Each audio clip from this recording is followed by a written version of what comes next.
함께 하나님을 예배하겠습니다. 그러므로 형제들아, 내가 하나님의 모든 자비하심으로 너희를 권하노니 너희 몸을 하나님이 기뻐하시는 산 제물로 드리라. 이는 너희가 드릴 영적 예배니라.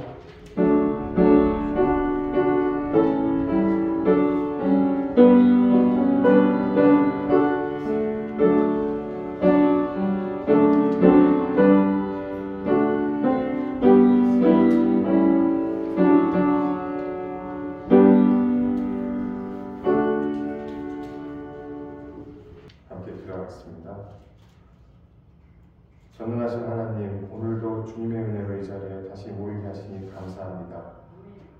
저희는 연약하여 넘어질 수밖에 없는 존재이지만 주님은 언제나 저희 곁에 계셔서 저희를 붙잡아 주시고 일으켜 주시니 감사합니다. 오직 주님만이 나의 반석이 되심을 고백하오니 저를 긍휼히 여기시고 저희 죄를 용서하여 주시기를 간구합니다. 혹한의 날씨가 찾아왔습니다. 이 어려운 기간에 힘들게 견뎌야 하는 이들을 돌아보고 보살필 수 있는 믿음의 공동체, 사랑의 공동체가 되게 인도하여 주옵소서. 아픈 성도들에게 특히 주님의 치유의 손길이 임하게 하여 주옵소서. 마음에 상처가 있고 미래에 대한 불안함과 두려움 가운데 있는 성도들이 있습니다. 이들을 주님의 위로와 평안으로 감싸 주시기를 기도합니다.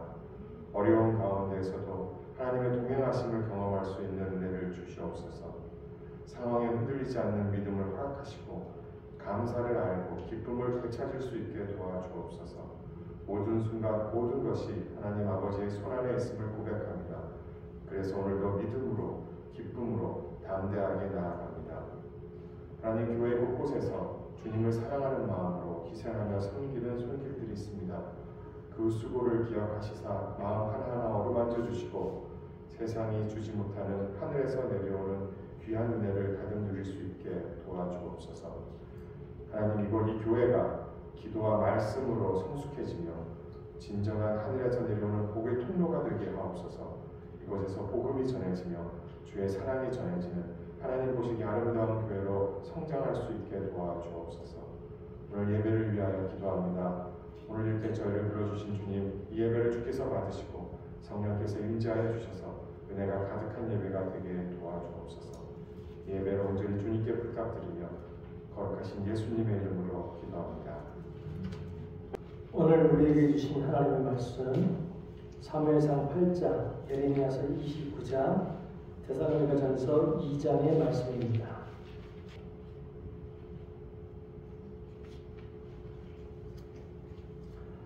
사무엘이 늙음에 그의 아들들을 이스라엘 사사로 삼으니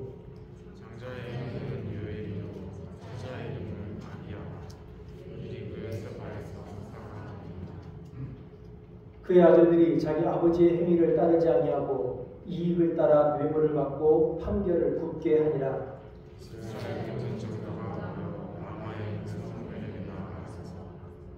그에게 이르되 보소서, 당신은 늙고 당신의 아들들은 당신의 행위를 따르지 아니하니 모든 나라와 같이 우리에게 왕을 세워 우리를 다스리게 하소서 한지라. 우리에게 왕을 주어 우리를 다스리게 하소서. 사무엘이 그것을 기뻐하지 아니하고 여호와께서 사무엘에게 이르시되 백성이 내게 한 말을 다 들으라. 이는 그들이 너를 버림이 아니요 나를 버려 자기들이 왕이 되지 못하게 함이니라. 내가 그들을 애굽에서 인도하여 낸 날부터 오늘까지 그들이 모든 행사를 버리고 다시 그들을 기쁘시고 우리에게 떠나니라. 함께 있습니다.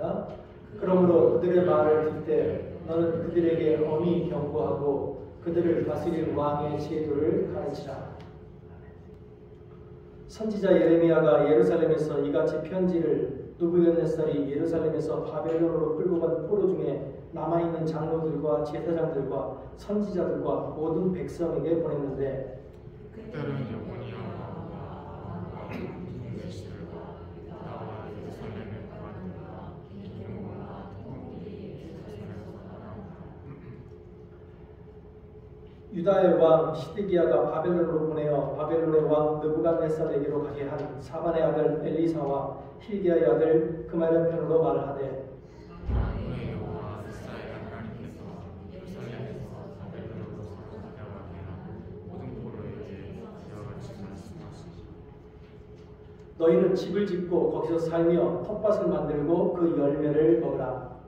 아내를 맞이하여 자녀를 낳으며 너희 아들이 아내를 맞이하자 너희 딸이 남편을 맞아 서로 제사를 지내게 하며 너희가 거기에서 상성하고 줄어들지 아니하게 너희는 내가 사로잡혀 가게 한 그 성읍의 평화를 구하고 그를 위하여 여호와께 기도하라.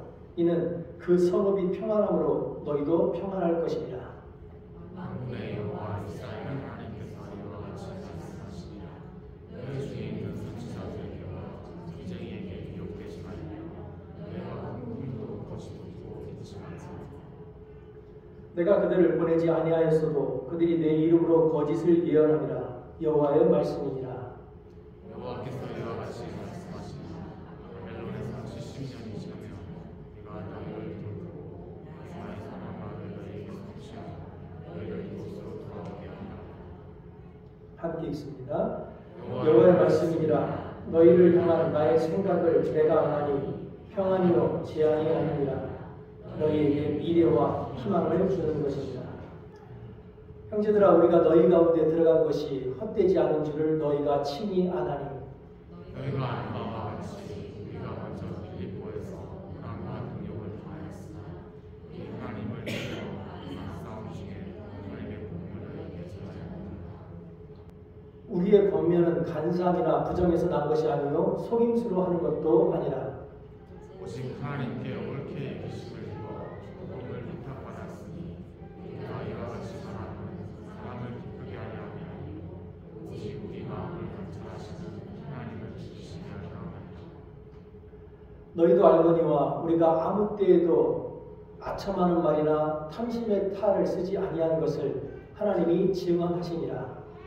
또한 우리는 너희에게서든지 하나님께서든지 사람에게서든지 하지 아니하니 우리는 그리스도의 사도로서 마땅히 권위를 주장할 수 있으나 도리어 너희 가운데서 유순한 자가 되어 유모가 자기 자녀를 기름과 같이 하였으니 우리가 이같이 너희를 사랑하여 하나님의 복음뿐 아니라 우리의 특성까지도 너희에게 주시니와 너희가 우리의 사랑하는 자 되리라. 지난주에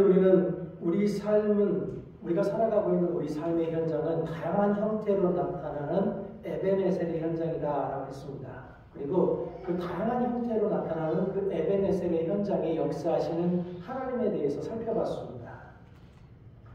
우리는 지난주에 오로지 하나님을 온전히 예배함으로 절망과 공포, 불안과 괴로움이 넘치는 삶의 현장에서 역사하시는 하나님을 경험할 수 있다. 우리 삶에 있는 많은 고난과 많은 슬픔, 많은 아픔과 많은 절망에도 불구하고 우리가 온전히 하나님만 예배할 때 우리는 우리 삶에 역사하시는 하나님을 경험할 수 있다라는 걸 지난주에 살펴봤습니다. 그렇다면 오늘은 그런 우리 삶의 현장에서 우리가 어떻게 해야 하나님과 동행하면서 살 수 있는가에 관한 이야기를 한번 해보려고 합니다. 하나님과 동행한다, 하나님과 동행하는 삶이다. 그러면 이 말을 많은 그리스도인들이 오해합니다. 어떻게 오해하냐면 하나님이 우리 삶에 오셔서 우리와 함께 동행하는 것은 하나님이 우리 삶에 개입하셔서 우리를 보호하시고 우리를 지키시는 것이라고 착각을 한다는 겁니다. 이렇게 신앙을 하게 되면 우리가 믿는 하나님은 마법의 램프에서 나오는 지니 정도밖에 되지 않습니다. 성경이 그리고 그리스도인들이 내가 하나님과 함께 산다라고 말할 때 그 하나님과 함께하는 삶이라고 하는 것은 세상을 창조하시고 그 세상을 이끌어 가시는 하나님의 뜻을 바르게 인식하기 위해서 우리들이 노력하는 것. 그리고 그 노력을 통해서 하나님이 원하시는 하나님의 방식과 뜻을 인식했으면 그 하나님의 뜻대로 살기 위해서 노력하는 삶, 그것이 하나님과 동행하는 삶이라고 하는 겁니다. 오늘 사무엘서를 보면 이스라엘 백성들이 사무엘을 찾아와서 왕을 요구합니다. 그런데 왜 느닷없이 이스라엘 사람들이 사무엘에게 왕을 세워달라고 요구했을까요? 성경은 그 이유를 이렇게 표현합니다. 사무엘이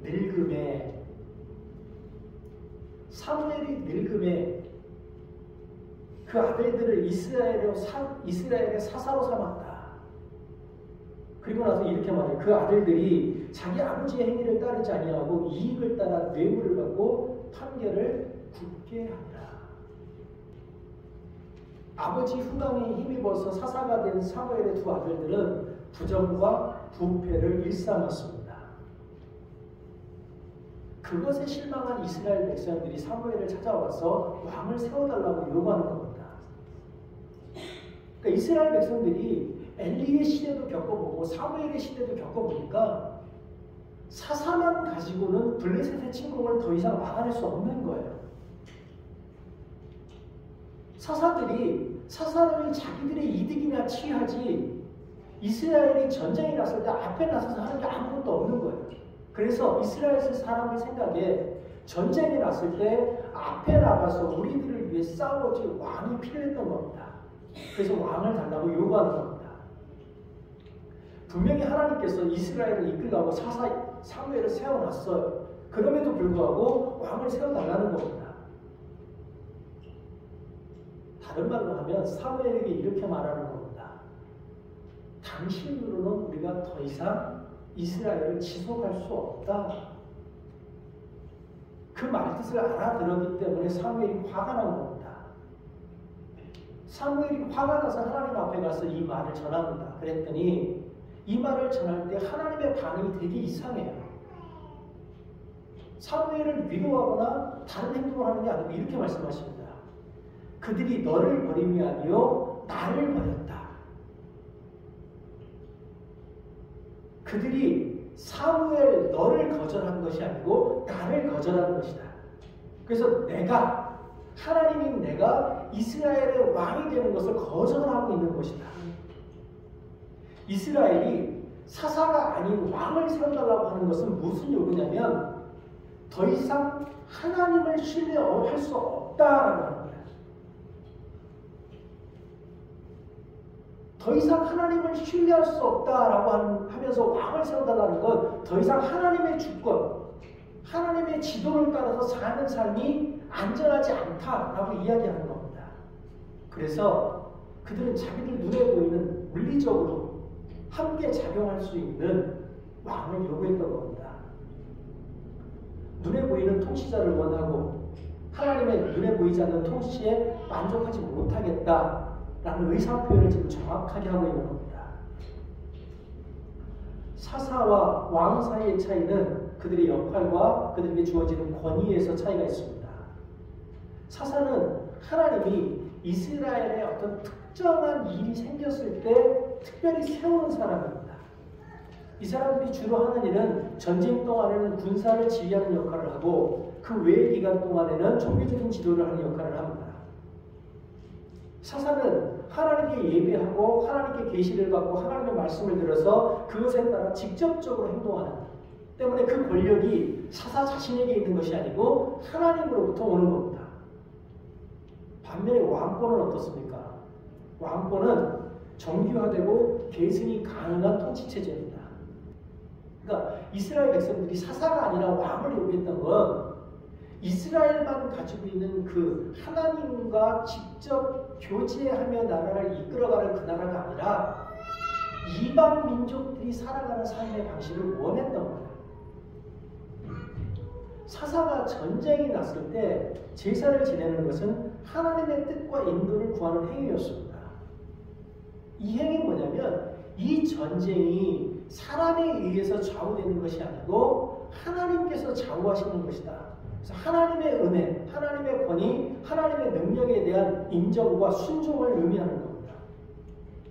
그런데 이에 반해서 왕이 전쟁을 수행한다고 하는 건 그들 자신의 권력과 그들 자신의 힘을 그리고 그들 자신의 결정에 의존하는 겁니다. 다른 말로 하면 하나님의 주권을 부정하는 겁니다. 그런데 왜 이스라엘 사람들은 사사가 아니라 왕을 더 선호했습니까? 사사보다는 왕이 더 안정적이고 예측 가능했기 때문입니다. 하나님의 뜻을 기다리는 건 불안정해요. 예측할 수가 없어요. 언제 하나님의 응답이 올지 도무지 알 수가 없어요. 우리 눈앞에 당장 전쟁이 벌어지고 있는데 급한 게 전쟁을 앞두고 있는 급한 게 사사를 불러놓으면 기껏 한다는 짓거리가 제단 쌓고 송아지 잡고 불 피우고 그거 태우고 기도하고 그러면 하나님의 뜻이 바로 오느냐? 그것도 아니에요. 그러고 나서 또 하나님의 뜻이 사사에게 올 때까지 전해질 때까지 이스라엘은 막막하게 기다려야 돼요.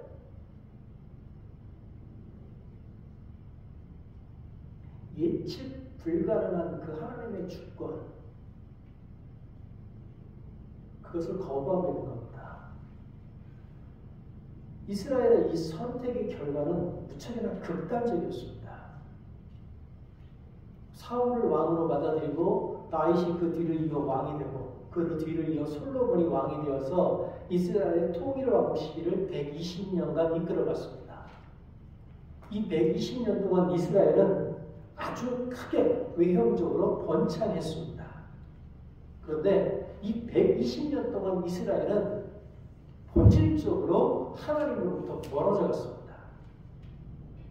이스라엘은 이 120년 동안 점점 강한 나라가 되어갔지만 종교적으로는 점점 하나님을 잃어버리는, 하나님을 잊어버리는, 하나님으로부터 멀어지는 국가가 됐습니다. 결국 120년이 지난 후에 이스라엘은 두 개의 나라로 분리됐습니다. 그리고 이 두 개의 나라는 각각 멸망의 길을 걷게 됩니다. 기원전 722년에 아수르에 의해서 북이스라엘이 멸망을 당합니다. 그리고 기원전 586년에 바벨론에 의해서 남유다가 멸망을 당합니다. 그런데 이 멸망은 단순히 정치적이고 군사적인 실패에 의한 것이 아니었습니다. 이 남유다와 북이스라엘이 멸망하는 과정 속에서 계속해서 하나님의 선지자들이 하는 얘기는 무엇이냐면 우리가 군사력을 키워야 한다. 우리가 정치적으로 나라를 좀 더 안정되게 이끌어가야 한다라고 하는 게 아니었어요. 너희가 하나님을 바로 섬겨야 한다라고 하는 이야기였습니다. 그러니까 남유다와 북이스라엘이 멸망당한 이유는 한 가지, 그들이 하나님과의 관계를 소홀히 하고 자신들이 원하는 방식으로 자신들의 삶을 영위했기 때문입니다. 이스라엘 백성의 이러한 경험이 우리에게 굉장히 중요한 교훈을 줍니다. 하나님과 함께하는 삶이라고 하는 것은 단순히 외적인 형태나 어떤 형식에 집착하는 것이 아니라 하나님이 원하시는 그 뜻을 깊이 이해하고 순종하려고 하는 그 노력이라고 하는 거예요. 여러분, 우리가 하나님의 뜻을 깨달았다고 그 하나님의 뜻에 늘 순종할 수 있는 건 아닙니다. 우리 안에 언제나 하나님의 뜻에 온전히 순종할 수 있을 만큼 온전히 선한 것이 그렇게 많지 않아요. 그러니 하나님과 함께하는 삶이라고 하는 건 온전하고 완벽한 삶을 살아내는 것이라고 착각하시면 안 돼요. 하나님과 함께하는 삶이라고 하는 것은 하나님이 보시기에 완벽한 삶을 살아내는 것이 아니고 하나님이 보시기에 완벽한 삶을 살아내려고 하는 그 노력들, 그 투쟁들을 이야기하는 겁니다. 제가 지금 남유다 북이스라엘의 멸망 과정에 대해서 이렇게 쭉 설명을 드렸는데 이제 그 부분에 관한 이야기를 하겠습니다. 본문에서 이제 저희가 예레미야서 29장을 읽었는데요. 이스라엘이 멸망할 때 예레미야가 그 이스라엘을 향해서 예언한 내용들입니다. 바벨론에 의해서 남유다가 이제 포로로 잡혀간 사람들이 있었는데 이때에 바벨론에 의해서 포로로 잡혀간 사람들과 예루살렘에 남아있던 사람들 사이에 갈등이 있었어요. 이것 때문에 오늘 본문을 예레미야가 이야기하고 있는 겁니다. 이스라엘 역사에서 이 바벨론 포로기는 매우 중요합니다.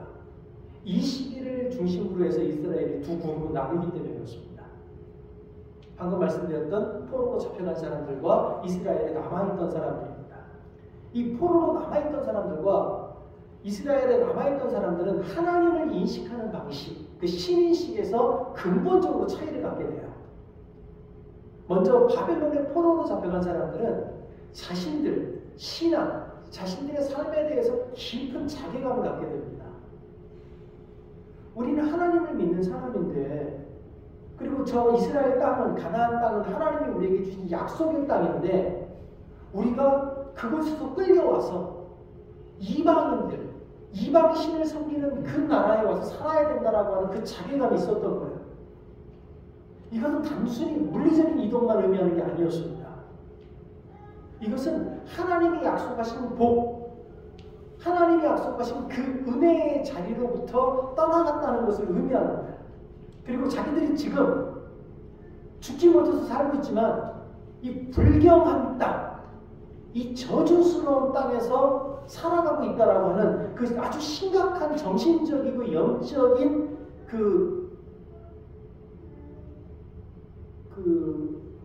그런 거 있잖아요. 그런 거 아픈 거, 힘든 거, 그런 걸 갖고 살아가고 있었다는 거예요.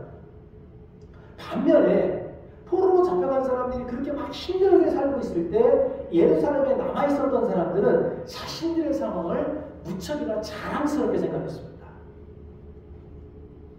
남유다가 멸망했음에도 불구하고 자신들은 여전히 하나님의 약속하신 땅, 하나님이 복 주시겠다고 했던 그 땅에 살고 있었다고 하는 것에 굉장히 큰 의미를 부여하고 있었어요. 그래서 나라가 멸망했음에도 불구하고 자기들은 예루살렘에 살고 있고 유다 땅에 살고 있다는 그것 하나만으로 자기들은 하나님의 특별하신 보호를 받고 있다고 생각했어요. 그러니까 나라가 멸망했음에도 불구하고 우리는 하나님의 특별하신 보호하심을 받아서 예루살렘에 남아있다라는 그 자긍심을 가지고 이 사람들이 어떤 짓을 했냐면 바벨론에 잡혀간 사람들을 정죄하는 겁니다. 예루살렘에 남아있던 사람들이요, 포로로 잡혀간 사람들은 수치스럽게 살고 있는 사람들이요. 그래서 그들은 지은 죄가 있기 때문에 하나님께 심판을 받는 것이라고 정죄했던 거예요. 이런 상황에서 예레미야가 예언을 하는 겁니다. 예루살렘에 남아있는 사람들이 스스로 우리는 하나님의 특별하신 보호하심을 받고 있는 사람들이다. 그리고 저것들은 죄가 있어서 저렇게 고난을 당하는 것이다 라고 손가락질하고 있을 때 예레미야가 뭐라고 말하냐면 이스라엘은 포로로 끌려가서 앞으로 70년을 살 것이다. 그게 하나님의 뜻이다. 그러니까 예루살렘으로 빨리 돌아오기 위해서 굳이 애쓰지 말아라. 그저 너희가 잡혀간 그 바벨론 땅에서 최선을 다해서 살아라. 그리고 너희가 바벨론 땅에서 살아야 되니까 그 땅의 평화를 위해서 기도해라. 그리고 너희도 그곳에서 평화를 누리면서 살아라.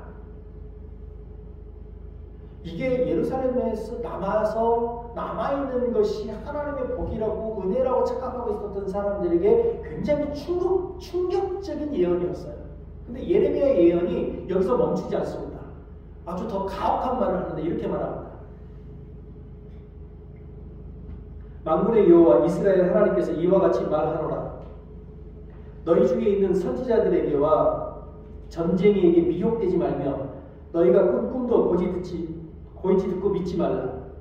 내가 그들을 보내지 아니하였어도 그들이 내 이름으로 거짓을 예언하니라. 여호와의 말씀이니라. 여호와께서 이와 같이 말씀하시니라. 바벨론에서 70년이 차면 내가 너희를 돌보고 나의 선한 말을 너희에게 성취하여 너희를 이곳으로 돌아오게 하리라. 그리고 나서 이렇게 말합니다. 아직 잡혀가지 않고 예루살렘에 남아있는 자들은 하나님이 칼과 기근과 전염병으로 다 죽일 것이다. 그리고 그들은 온 세상의 저주거리가 되고 수치를 당하게 될 것이다. 예루살렘에 남아있는 것이 하나님의 특별한 은혜라고 생각을 했어요. 온갖 저주를 예레미야가 퍼부어냅니다. 이 예언은요, 당시 선지자들이 예루살렘에 남아있는 자들에게 했던 예언과 정반대의 예언이었습니다. 당시 대부분의 선지자들은 하나님이 결국은 이방 민족을 물리치고 이스라엘을 구원하실 것이다 라고 얘기했어요. 그런데 예레미야는 하나님의 저주가, 하나님의 심판이 바로 이 예루살렘에 임할 것이다 라고 선언했습니다. 이 예언이 우리에게 주는 몇 가지 교훈이 있습니다. 하나님과 뭐다? 하나님과 함께하는 삶이라고 하는 것은 우리가 처한 상황과 관계없이 하나님의 뜻에 순종하는 겁니다. 다른 하나는 하나님의 구원은 우리의 기대나 우리가 원하는 상황의 변화 등에 국한되지 않는다. 하나님의 구원의 방식은요, 우리가 전혀 예상하지 못했던 방식으로 작동할 때가 많습니다. 그리고 그 과정에서 우리는 우리의 믿음을 그리고 우리의 순종을 시험당하게 되는 겁니다.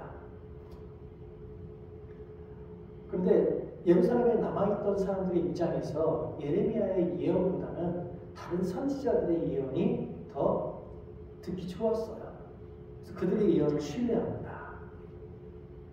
왜냐하면 이스라엘은 이미 역사적 경험을 통해서 이스라엘이 고난의 시간을 잠시 동안 보내고 나면 하나님이 이스라엘을 구원하시고 복을 주신다고 하는 낙관적인 신앙, 낙관적인 소망을 가지고 있었기 때문입니다.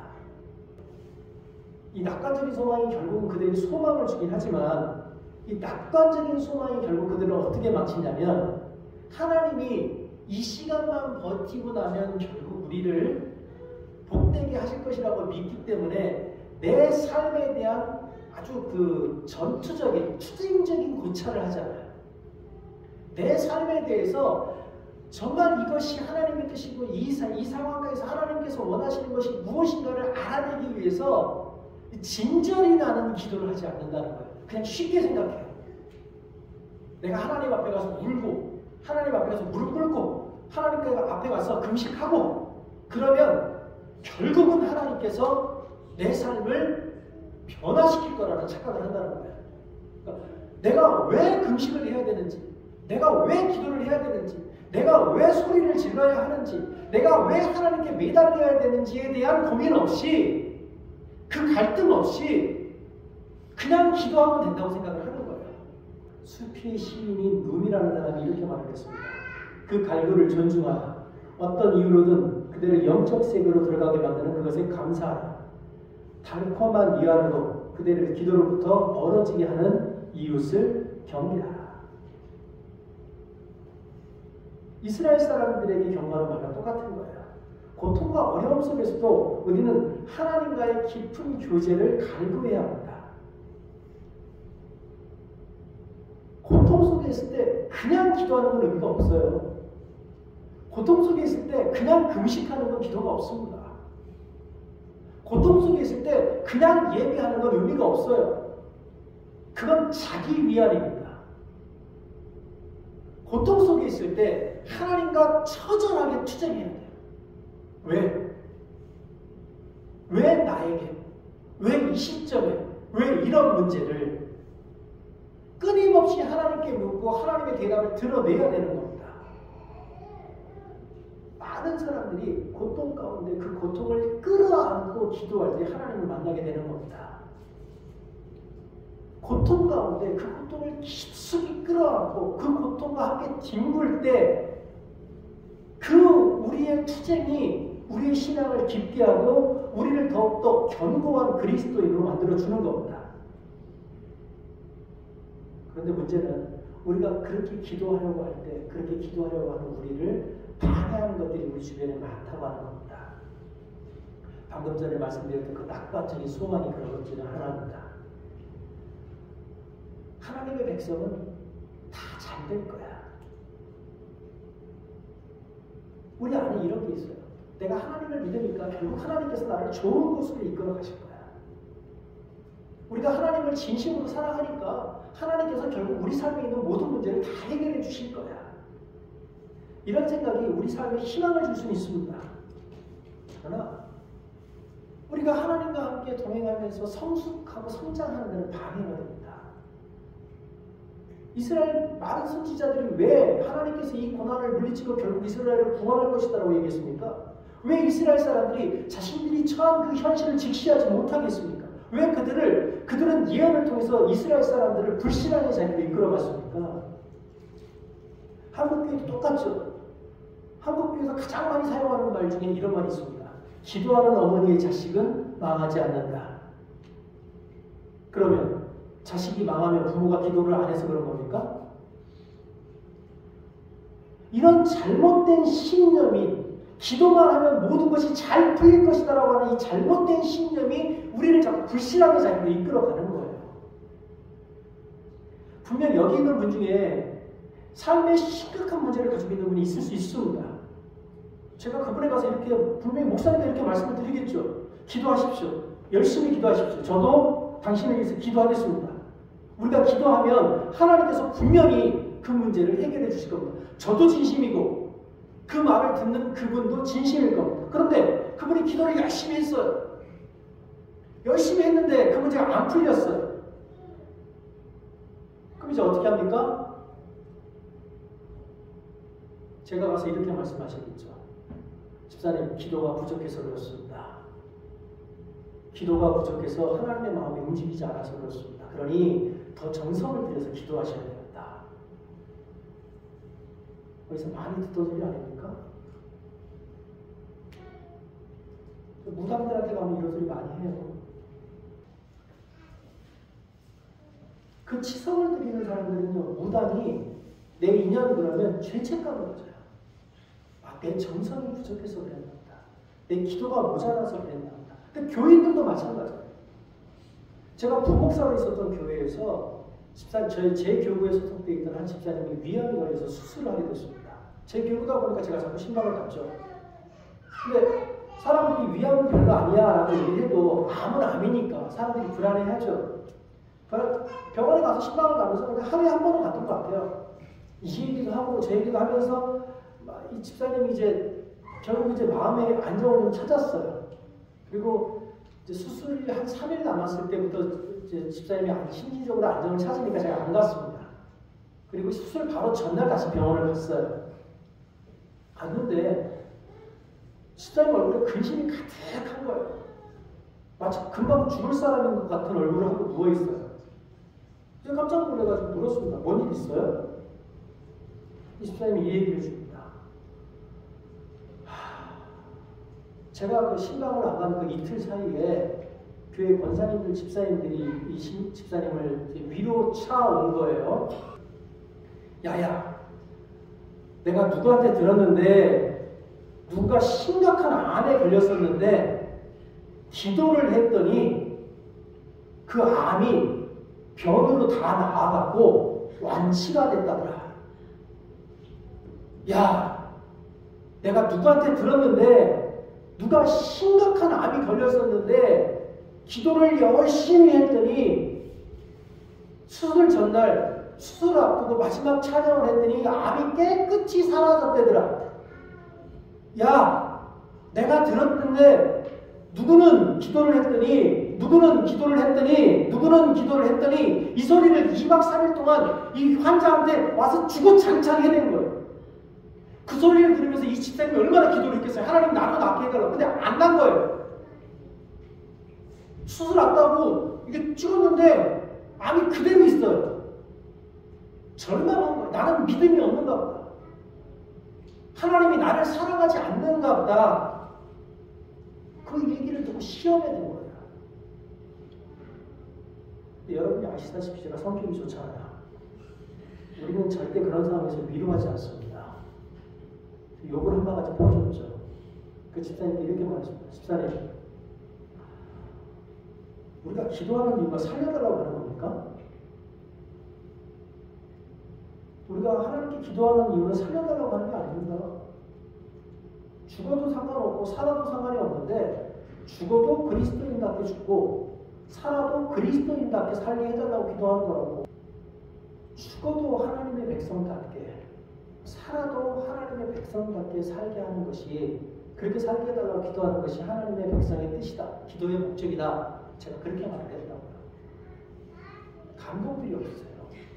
이게 되게 멋있는 말이에요. 여러분 어디 가서 이런 목사를 만나기가 쉽지 않습니다. 근데요, 이 단순한 믿음의 길을 걷는 게 참 쉽지가 않아요. 왜냐하면 우리가 이상한 믿음에 대해서 너무 많이 들었기 때문에 그렇습니다. 이스라엘도 마찬가지였어요. 북이스라엘이 722년에 망했다고 말씀을 드렸습니다. 근데 이때 남유다의 왕이 히스기야였습니다. 아수르를 공격한, 그러니까 예루살렘을 공격했는데 이때 예루살렘을 포위한 아수르의 왕 산헤드립이 이스라엘의 사람 전령을 보냅니다. 그리고 이렇게 말합니다. 너희는 유다 왕 히스기야에게 이렇게 말하여 이르기를 내가 믿는 내 하나님이 예루살렘을 아수르 왕의 손에 넘기지 아니하겠다 하는 말에 속지 말라. 아수르의 여러 왕이 여러 나라의 행함과 진멸한 일을 내가 들었나니 너희가 어찌 구원을 얻겠느냐. 너희 조상들이 멸하신 여러 민족 곧 고산과 하란과 네셋과 드살라와 있는 에덴 족속을 그 나라들의 신들이 건졌느냐. 하마다 왕과 아르밧 왕과 스발와의 성의 왕과 헤나와 아와의 왕들이 다 어디 있느냐 하니라. 이 협박을 듣고 히스기야가 성전에 가서 기도를 합니다. 쭉 너무 길어서 열왕기하 14절부터 이제 19절까지인데 결국 이거예요. 하나님, 우리가 죽게 생겼으니까 사람들이 와서 우리를 자꾸 괴롭게 하니까 우리를 좀 구해 주십시오. 우리는 능력이 없으니까 우리를 좀 구해 주십시오라고 기도를 했어요. 그랬더니 바로 그날 밤에 하나님의 천사가 아수르 군사 18만 5천 명을 죽여버립니다. 그러니까 히스기야가 기도를 하고 났더니 이스라엘 백성은 두려움에 떨고 있는데 그 밤중에 하나님의 천사가 가서 아수르 군대 18만 5천 명을 죽여버렸어요. 이 기억이 이스라엘 사람들 기억 속에 남아있는 거예요. 이스라엘 사람들 기억에는 우리가 기도하면 하나님께서 18만 5천 명을 하룻밤에도 죽일 수 있다는 기억이 남아있는 거예요.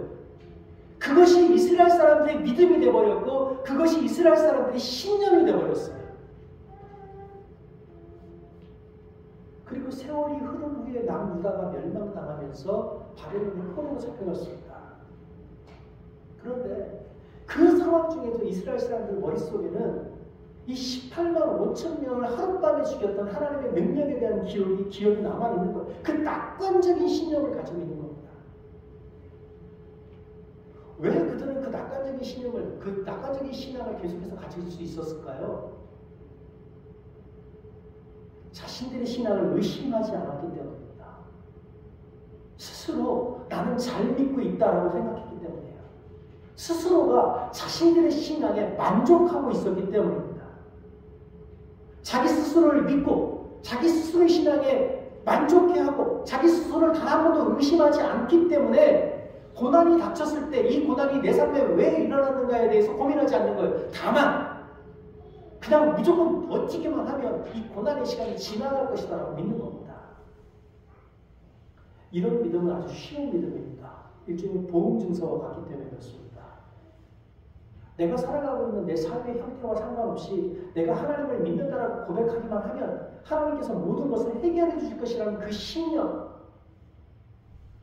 내가 어떻게 살든지 상관없이 하나님을 내가 믿는다라고 고백하기만 하면 하나님께서 내 삶의 모든 것들을 책임져 줄 것이라고 하는, 모든 문제들을 해결해 주실 것이라고 하는 그 신념대로 사는 건 무척 쉬운 겁니다. 그런데 그런 그들에게 예레미야를 통해서 하나님이 저주를 선언하십니다. 하나님이 그들에게 그 저주를 선언하는 이유가 뭡니까? 그들이 예루살렘에 남아있었기 때문입니까? 아닙니다. 그들이 하나님의 저주를 받은 이유는 그들이 예루살렘에 살고 있었기 때문이 아니라 그들이 가지고 있는 그 잘못된 신념 때문에 그랬습니다. 성경이 말하는 대로 하나님께서 우리에게 주시는 것은 제한이 아닙니다. 하나님께서 우리 삶에 원하시는 것은 너무나도 분명하게 평안입니다. 하나님이 예레미야의 입을 통해서 분명히 그렇게 말씀하셨습니다. 너희를 향한 나의 생각을 내가 아나니 평안이요 재앙이 아니니라. 그런데 중요한 것은 우리가 그 평안을 얻기 위해서는 분명히 고난과 재앙의 길을 통과해야 한다는 겁니다. 신앙이라고 하는 것은 하나님이 우리를 만족시키는 것이 아닙니다. 신앙이라고 하는 것은 예수 안에서 기도만 하면 모든 것이 다 해결될 것이다 라고 하는 믿음이 아닙니다. 이런 승리주의, 예수를 믿으면, 예수만 믿으면, 교회만 나가면 모든 것이 잘 될 것이라고 하는 이 승리주의, 예수만 믿으면 건강할 것이고 예수만 믿으면 부자가 될 것이고 예수만 믿으면 성공할 것이라고 하는 이 승리주의가 오늘날 교회를 망가뜨려 온 겁니다.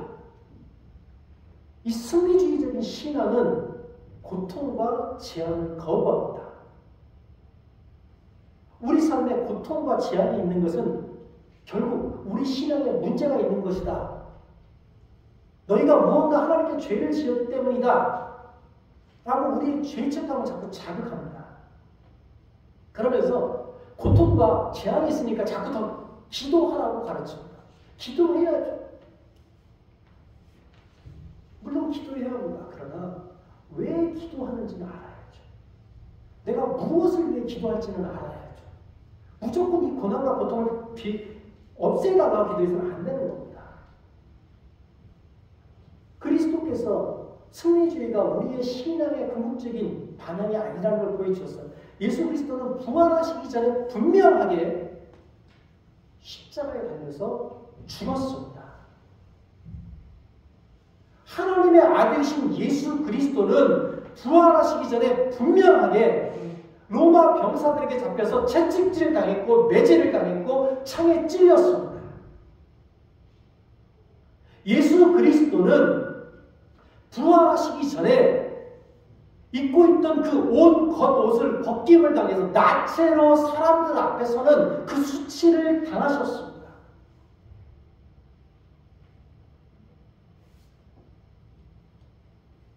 그 예수님, 그 고난의 자리에 예수님을 서게 하셨던 그 하나님이 오늘 우리의 하나님이십니다.